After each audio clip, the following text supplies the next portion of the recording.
Всем привет! Сегодня обзор про электрическую медогонку. Будем откачивать высокогорный мед, и в данном ролике максимально подробно рассмотрим все возможности электронного управления, имея определенный опыт с медогонкой от другого производителя. В конце видео подведем итог разницы и полученных впечатлений от эксплуатации данной совершенной медогонки. Так что всем приятного просмотра. KKR24 Technologies. Медогонка имеет довольно крупный размер, но при этом вес чуть менее 40 килограммов. Проехав более 1000 километров благодаря крышкам внутри без единой пылинки, крышки достаточно легкие и благодаря резиновой окантовке прилегает все достаточно плотно. И несмотря на то, что сделано все из тонкостенного материала, сам по себе материал нержавейка достаточно крепкая, и просто так согнуть это надо еще постараться. Несмотря на то, что медогонка полностью изготовлена из нержавейки, за исключением этот обод и обод основания сделаны из толстостенного черного материала, который соответственно и придает большую жесткость всей конструкции. Для удобства транспортировки предусмотрены вот такого плана ручки. Ручки тонкие, но тоже высокопрочные. Ну и по центру располагается вот такое дополнительное ребро жесткости, он же механизм для крепления ручного привода вращения. У этого производителя есть еще варианты крепления двигателя сверху, хотя, на мой взгляд, для большей устойчивости лучше закрепить весь груз с нижней стороны, и метод крепления бочки на заклепку выглядит вот таким вот образом. Ну и такая фирменная этикетка данного бренда.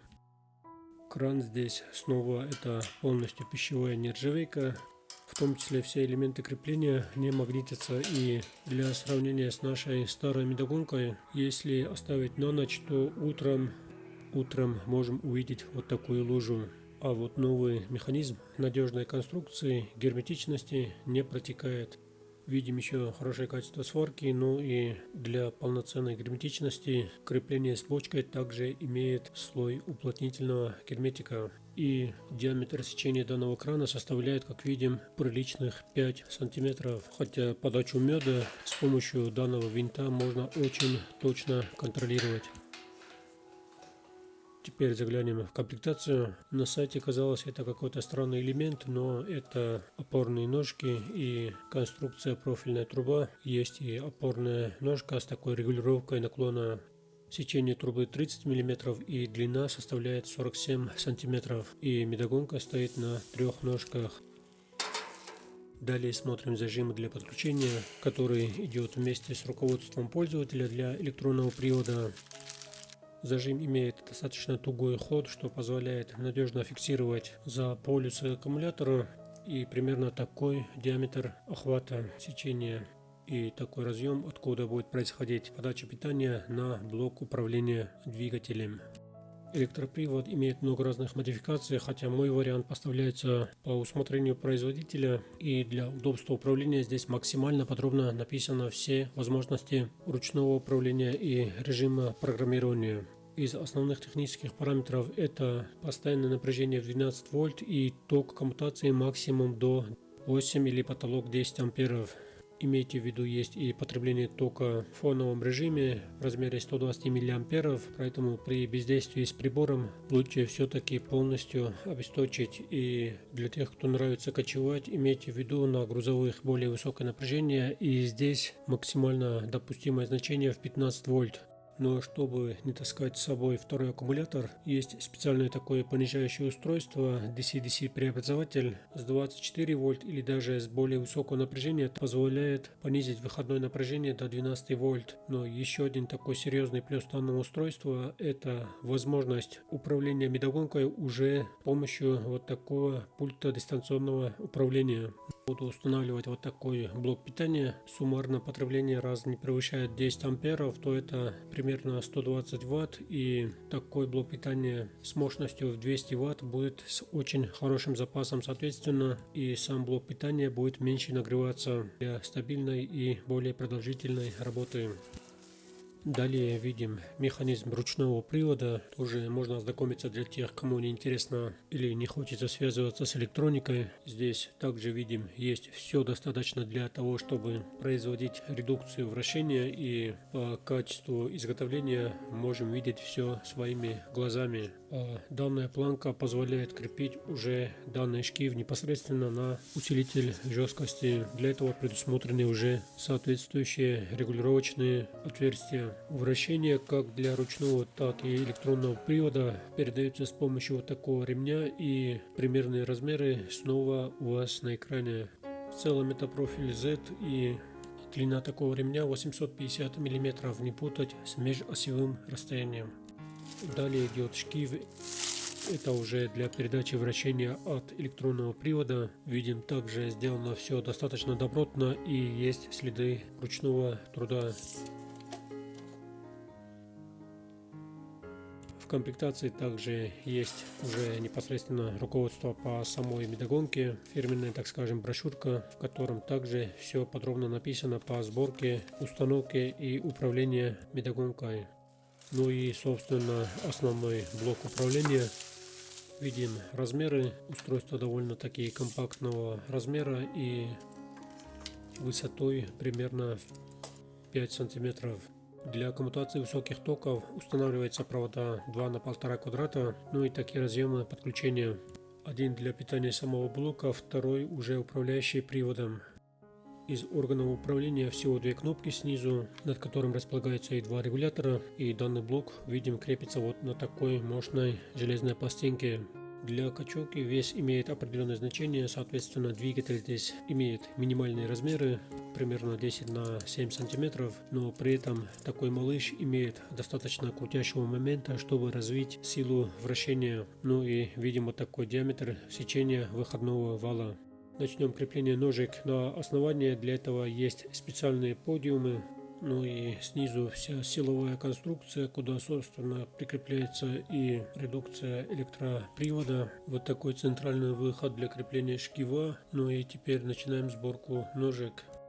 Прежде чем начнем устанавливать ножки, хочется отметить особенность сборки данной конструкции, правильнее говоря, способ надежного крепления и еще не менее важной системой защиты от протекания. Если внимательно приглядеться, то увидим, что сверху полоска не просто заклепана, получается такой пирог, снизу это несущая рама каркас, дальше идет лист основания, то есть дно, далее идет вытянутая опрессовка бочки, это уже третий слой, и сверху железкой все это на заклепку. А если дно и бочка между собой сварены, то это почти вечная конструкция. И если сделано именно так, и все эти проблемы с протеканием у большинства производителей, особенно это касается моделей, где двигатель закрепляется снизу, в этой мотогонке практически исключает такую ошибку. Не знаю как, но мне видится именно вот такая конструкция данного механизма сборки, все как на этом скрине. Для тонкостенного материала, чтобы убрать жидкий эффект, сверху снизу видим вот таких два накатанных ребра жесткости и вот такая реализация вертикального соединения. Начнем крепить ножки. Для этого есть специальные подиумы, и каждая из ножек фиксируется на 3 крепежных элемента сечением 8 мм или, правильнее говоря, резьбой М8. Сварочные швы также видим надежно сварены, где только это возможно. Коническая посадка позволяет шкив надежно зафиксировать на валу. Далее, в зависимости от вылета основного шкива, примерно регулируем таким образом, чтобы не было перекоса, соответственно, и быстрого износа. Ну и чтобы предотвратить износ прокручиванием, также создаем хороший натяг ремня. Теперь это хозяйство почти готово для введения в эксплуатацию. На основании приподнятая штанга для накопления запаса меда, дно плоское и соответственно объем залезает значительно больше в сравнении с другими медогонками. Основная конструкция это не труба, а цельный прочный пруток с таким матовым пескоструйным видом. Толщина силовых прутков примерно 1 см. Для этой четырехрамочной системы пока еще переворот кассет производится вручную. но для этого, как на старых медогонках, не придется вынимать рамки.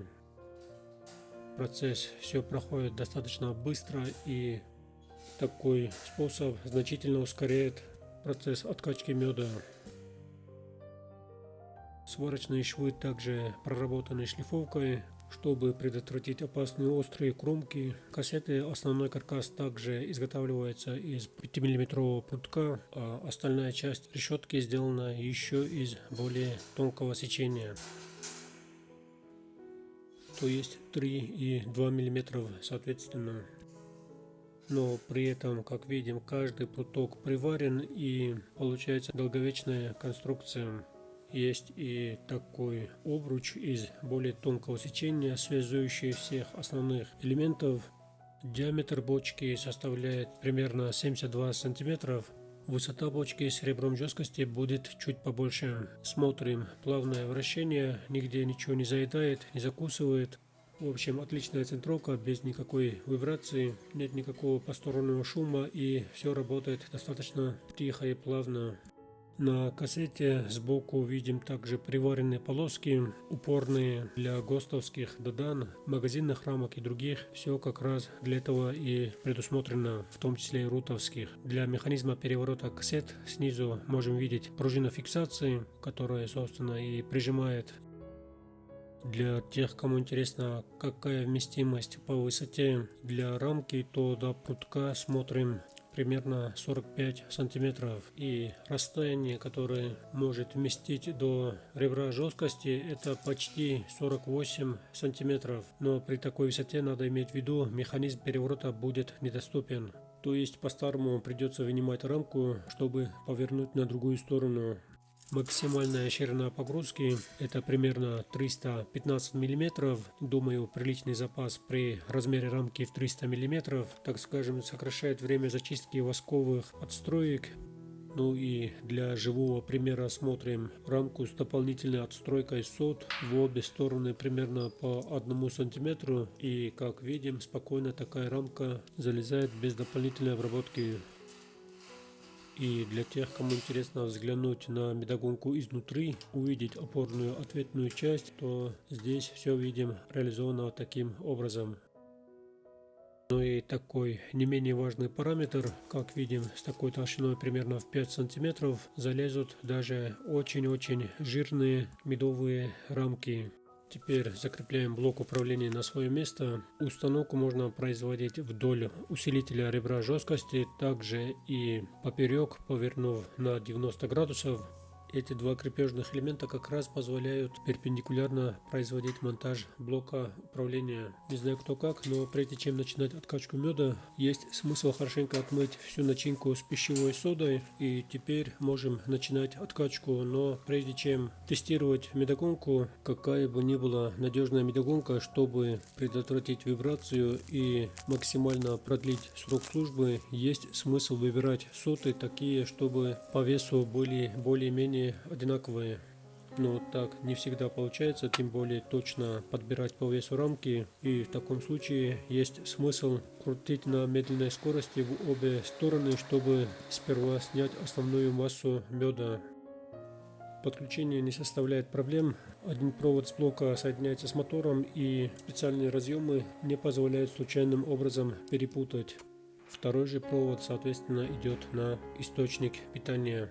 В качестве источника питания буду использовать параллельно вот такие два блока питания, чтобы было достаточного запаса по току. И для начала устанавливаем положенное 12 вольт постоянного напряжения и смотрим такой первый пуск. Данным регулятором можем увеличивать или наоборот снижать скорость, количество оборотов вращения, и с помощью данной кнопки можем остановить вращение. А запуск, как видим, производится с помощью правой кнопки. Еще очень такая полезная функция данного блока управления, то что обороты набирает постепенно, то есть нет резкого рывка, и соответственно соты на рамках не будут портиться. Но и по центровке видим, нет даже практически малейшей вибрации, все как видим работает отлично. Теперь смотрим, сколько тока потребляет. Видим более высокие токи, стартовые на обоих приборах по 5 амперов. И по мере стабилизации напряжения токи падают примерно на те же 8 амперов, как указано в руководстве пользователя. То есть фактическая потребляемая мощность медогонки составляет примерно 100 Вт. На самом деле это не очень высокая нагрузка, особенно если пасека стационар и нет проблем с электричеством. А так для кочевника, если брать средний аккумулятор от легковой на 55 амперов, разумеется, при полном заряде можно крутить без перерыва почти весь день, учитывая время на погрузку и переворот рамок. А еще лучше, если сделать пару легких литиевых аккумуляторов, но это уже отдельная тема. Для смены направления сперва с помощью кнопки «Стоп» отключаем медогонку. При нажатии видим, меняется светодиодная индикация, то есть уже переключается на зеленый свет. И теперь уже будет крутить в другую сторону. Как смогли убедиться, поменялось направление вращения. Чтобы было понятно, после отключения некоторое время происходит небольшая задержка, и после такого звукового оповещения загорается светодиодный индикатор в зависимости от выбранного направления. И теперь снова можем менять вращение и вращать уже в другую сторону. С реверсом разобрались, а сейчас с помощью данного регулятора можем регулировать обороты. Так выглядит минимальное вращение. Можем постепенно увеличивать, и примерно таким образом идет максимальное число оборотов. Фактическое расстояние, если отталкиваемся от рамки, как видим, есть расстояние до ребра жесткости 5-6 см свободного места. Ну и смотрим сам процесс откачки. Ну и, как говорилось выше, если подбирать более-менее одинаковые рамки, то видим, процесс протекает нормально. После небольшой обкатки и несколько часов непрерывной работы температура в пределах 32-35 градусов Цельсия, это при комнатной температуре в 20 градусов. Продуманная кассета «Смотрим» не так сильно или почти не повреждает соты. Ну и, как видно, рамка сухая, без какого-либо следа остатков меда. Второй регулятор под зеленым светодиодным индикатором – это точно такой же регулятор, только с помощью него уже устанавливается таймер, то есть можно задавать разные значения времени, чтобы после процесса откачки, чтобы медогонка могла автоматически отключиться. В общем, все самые необходимые функции в данной медогонке присутствуют, и смотрим также разницу расстояния между магазинными рамками, остается небольшой зазор. Думаю, полезно для тех, у кого рамки нестандартного размера. Размер высоты до основания 45 с лишним сантиметров, и на 3 литра примерно вот такое свободное остается расстояние, хотя все еще приличный запас остается даже над полиэтиленовой емкостью. Теперь смотрим, как работает данный кран. Созревший мед, видим, имеет такую густую консистенцию. Если обратить внимание, то мед вытекает чистый, то есть нет ни забруса, ни следов воска, и это благодаря специальному ограничителю на основании. И все, что легче меда, забрус, воск, все остальное всплывает наверх, то есть получается сразу фасовать готовую продукцию. Подводя итоги, сравнивать если с нашей старой медогонкой, причем которая прекрасно отслужила в нескольких руках, хотя ремонты естественно были. Из самых таких неприятных недостатков это сползает лакокрасочное покрытие, и все, что связано с продуктами питания, все-таки на этом лучше не экономить. И если говорить о разнице, то только пчеловод может понимать, какого труда стоит вручную откачивать все это бесконечно вращать. И если сравнивать по времени, то, что на ручной можно крутить несколько дней, на электрической то же самое можно откачать и с большим удовольствием всего за несколько часов. Из недостатков можно назвать единственное — это очень высокая стоимость, но учитывая положительные стороны данной медогонки и то, что берется такая вещь один раз и навсегда, то вещь более чем достойная. В любом случае, кто каким пользуется и чем ваша медогонка хуже или лучше, пишите в комментариях, будет полезно для многих пользователей. Любителям полакомиться сладким добро пожаловать в горы. В целях развития канала не забывайте подписываться. Обязательно ставим лайки. Спасибо всем за просмотр. Пишите комментарии и до новых встреч.